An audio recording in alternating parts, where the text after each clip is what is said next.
Məni kim gördü dedi bəxtəvərim, bəxtəvəri. Amma halımdan əmin kəslərin heç yox xəbəri. Düşünürdüm gedəcəksən, olacaq xoşbəxt mən. Nə biləydim sevə bilməz bu ürək bir nəfəri.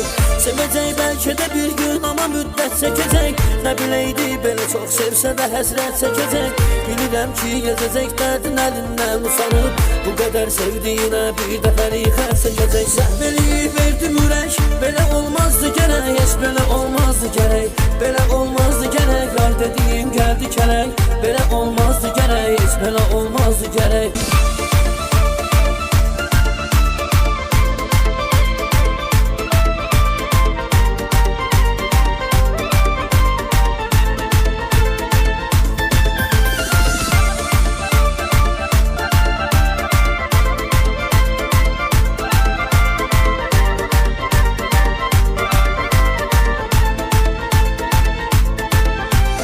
Mənim həsrət bitirib sən necə varsan eləsən.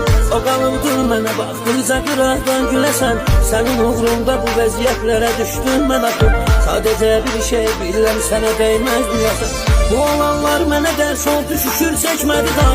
Səni artıq mən unutdum, açıram yeni varaq. İnan Allah'a deyərdim ölərəm sənsiz mən. Demə sənsiz də olurmuş nəfəs almaq yaşamaq. Sən beləyib verdim ürək, belə olmazdı gərək. Heç belə olmazdı gərək, belə olmazdı gərək. Yar dediyim gəldi kələk, belə olmazdı gərək. Heç belə olmazdı gərək, belə olmazdı.